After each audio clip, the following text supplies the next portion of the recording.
Having a wife, kid, a dog, couple kids, like, yeah, that's not interesting. Going to college for 4 years, graduating, making $100,000 a year, that's not interesting. Selling 28,000 records and the whole spiel I just gave you might not even be interesting. But it's a lot more interesting than the aforementioned. Culture 6, you know what I'm saying? This is where that real hip-hop is. And you are now checking out Culture 6 Experience. Experience. Check this out, man. It's the H9C. What up, man? This is Ghost. This is Anthony Hamilton. Big shout out to Culture 6. To the main event. 11 people in the studio, right? And they hear this interview because it's important. We're going to keep this interview respectful because it took a lot of cojones to make this phone call. What was your exact words? In the tweet, you said something to the effect of, shit, I don't want to get it wrong. It was something like, my album wasn't good and I'm cocky, right? Yeah. I wanted to do this interview first and foremost because I'm all about, like, inspiring myself. And I ain't really done an interview in a long time, and I probably get a lot of text messages from certain people, why'd you do it? But it was necessary because you are somebody that I read your timeline. You are somebody who definitely is intelligent, you know, and well-spoken. So I thought it was interesting to hear those comments that you made about me and my work. So, you know, especially the personal things, like the cocky and all that. You know what I'm saying? So we can get right into the interview. I just wanted to let everybody know why I'm doing this weird-ass interview in the middle of a studio session. Weird, not meaning the person I'm talking to, but weird as far as, like, people are working on an amazing song here. I got a rock band in here. I got Roscoe Dash in here. I got 3 producers, and I got some crazy engineers here. So, like, I wanted to stop just to do this interview, just a little intermission. What do you feel is the biggest misconception about you? I mean, there's a lot. You know what I'm saying? Like, but human beings, that's what we're here for. We're supposed to misunderstand each other. If everybody understood each other, we'd have wings. My music is based on reality, and artists are supposed to accentuate all of their qualities, for better or worse. I'm sure the most depressing song ever written by the most depressing person on earth wasn't as depressed as they depicted to be. Our songs are like, you're supposed to accentuate human emotions. I put those human emotions on the genre, hip-hop, where we are praised for how we say rather than what we say. So if I exude confidence on the hip-hop record, and I'm just really good at exuding confidence on it, you gonna call me cocky? Or what should I tell you? I woke up at 8 o'clock this morning, ate a bowl of Cheerios, went to the studio, made a mediocre song, and went to sleep.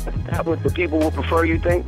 I'm sure if I said I put on some $400 Jordans, a Moschino t-shirt, and some PRPSs, and I went to the studio and killed every nigga in hip-hop on a song, motherfuckers would check for me.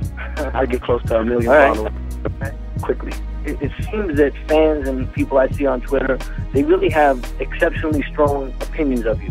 What do you think it is about you specifically that's kind of so polarizing? It gets people on one side or the other. It's the Sanders theory. Deion or Barry, pick one.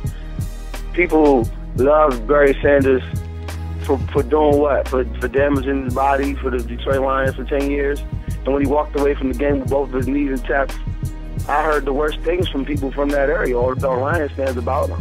You know what I'm saying? Deion. You know what I'm saying? Just put it all out there. I'm a high step. I'm excited. I don't get to score that many touchdowns. I'm excited. I'm going to put it all out there. Come enjoy this joy with me. Music is a drug, my nigga. Like, I want you to enjoy this shit with me. Like, be happy with me. For me, I sold 28,000 records my first week with no push from my label. My mother couldn't even buy my album from across the street from my house. You don't think I'm supposed to be excited to still be here working with Rick Ross, one of the hottest rappers in the game? You don't think I'm excited to have a double platinum record with Roscoe Dash and Waka Flocka, who know the same people who are talking about this, that, and the third, hip-hop, same people in the club singing No Hands verbatim. He's selling out. Those are the same people that Dave No Hands came out. Why is he doing this? What's going on? Hip-hop. This is hip-hop music.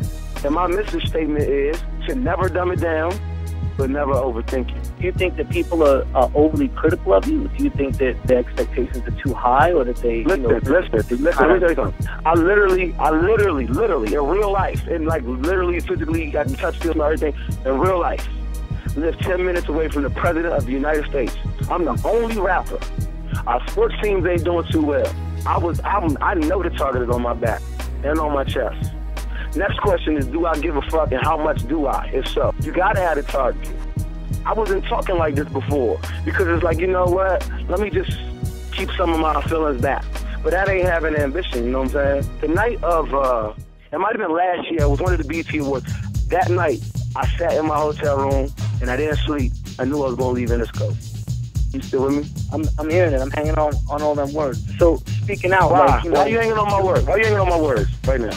Why? Are they interesting? I think anybody's personal story is interesting as long as they're speaking on it. Nah, I can tell you, 90% of this room, personal story, if told exactly the truth, it wouldn't be interesting probably.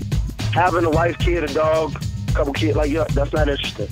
Going to college for 4 years, graduating, making $100,000 a year, that's not interesting. Selling 28,000 records and the whole spiel I just gave you might not even be interesting. But it's a lot more interesting than the affirmation. Do you consider yourself successful? It sounds like you do.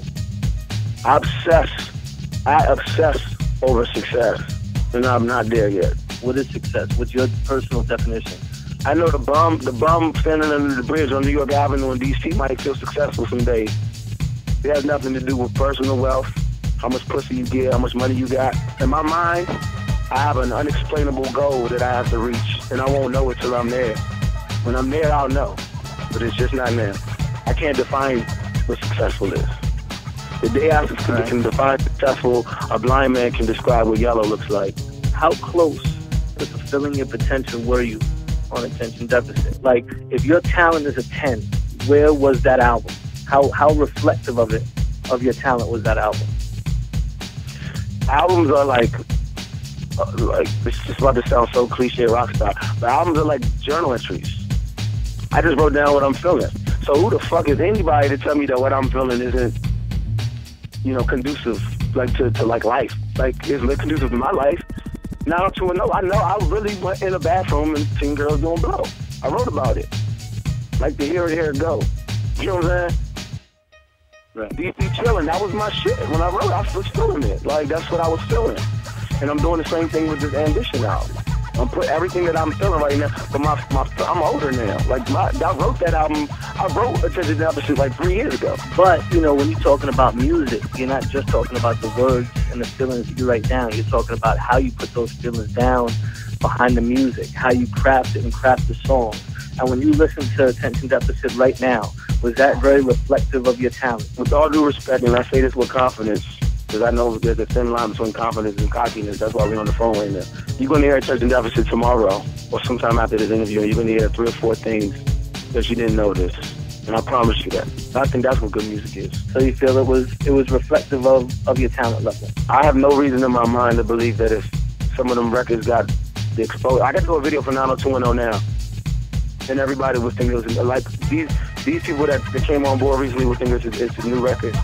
And they'll probably call the radio station to ask for it, or they'll probably try to find it and, you know, feel silly, because it's been out for 2 years. But it's just, the timing is everything. Timing is 100% everything. Me and J. Cole will be quadruple platinum in 94. Kendrick Lamar, Big Sean, me, all of us. Wiz Khalifa. You trying to tell me Wiz Khalifa was nominated for Best New Artist? You talking about the same Wiz Khalifa that I was bumping in college? Oh, okay. Timing is everything, my brother. And at the time, when I wrote Attention Deficit, it was the time. And Ambition will be the time. The only difference now is the microphone is a lot louder.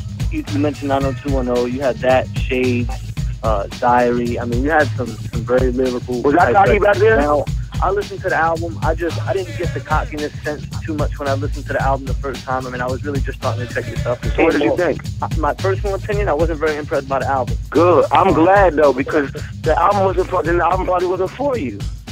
I don't know you, but I don't think you're a woman. I don't think you would relate to Shades. I thought Shades was very well written though. That was actually one of the records I liked. I like Shades. I like Diary. I felt you on those because it sounded like you. I was listening to Self Made, and I was trying to wonder where this Wonder Kid Wale went. It sounded like. But I wasn't.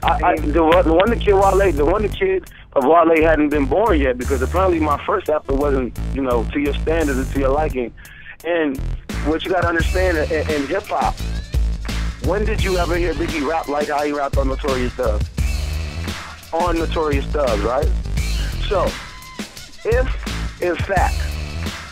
That's in fact too. That's a DC word. In fact, if in fact Bone Thugs and Harmony and Biggie both were with diamonds, right? And they said, you know what? Let's do an album together. I'm quite sure that the greatest rapper of all time would be rapping like Bone, would be rapping like Notorious Thug. And I'm pretty sure, God Bless the Dead, if Biggie's album would have came out after that, he'd be rapping like motherfucking Christopher Wallace. Next question.